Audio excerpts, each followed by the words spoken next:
when your landlord is just gross.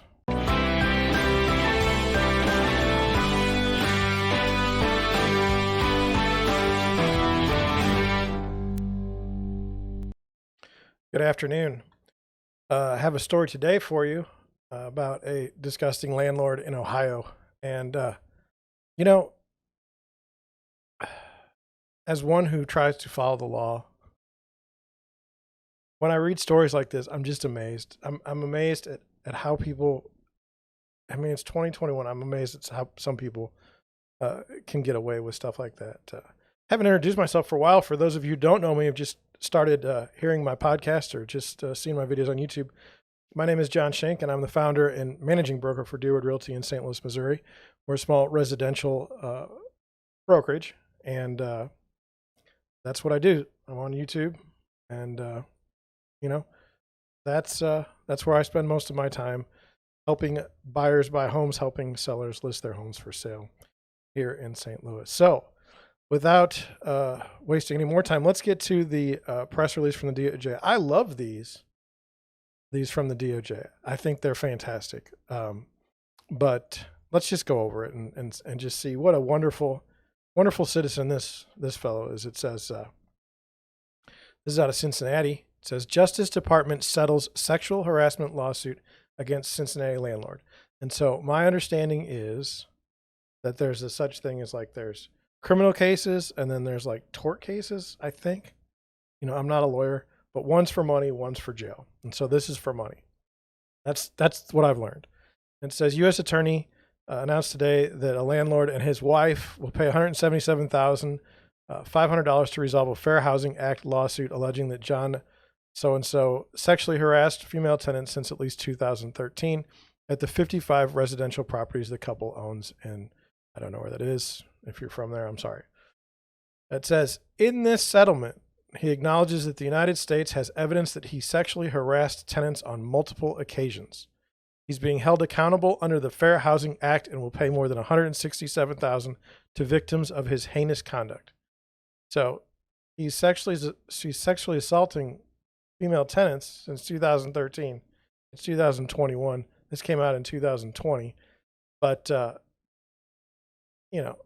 and he's being held accountable because he's paying a bunch of money. So he's paying people off. That's great. I think he should be in jail. It says the defendants acknowledge in the settlement that if this case had gone to trial, the United States was prepared to introduce the following evidence. And then you go through it. And I don't know if it's going to be YouTube friendly, so I'm not going to do it. But I'm going to leave a link to the article below in the comments, or in the description, I'm sorry. And then if you want to read it, you go right ahead and see what not a nice person this guy is. Okay.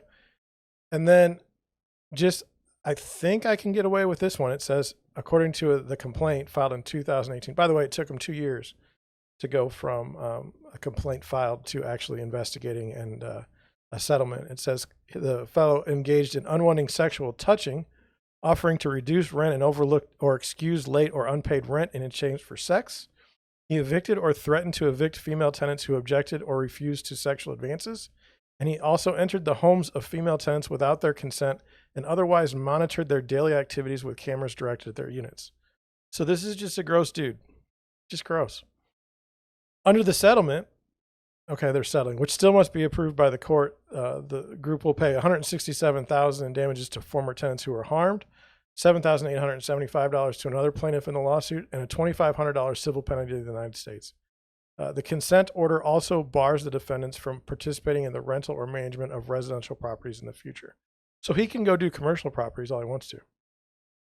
So that's what I've got for you. So I've got some thoughts and I got some questions, and so I kind of want to go over those with you. $177,000.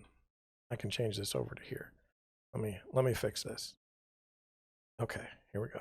Sorry about that. So $177,000 to settle a fair housing complaint regarding sexual harassment.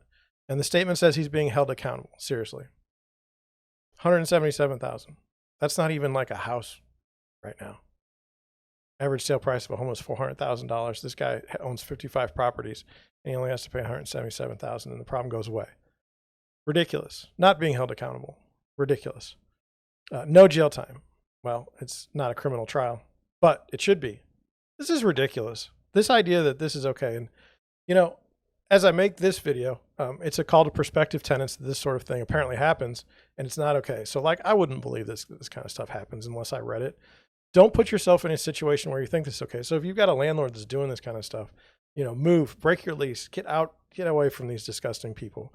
And then, you know, publicize it, I guess, because this is gross. This shouldn't happen in 2021. It's ridiculous.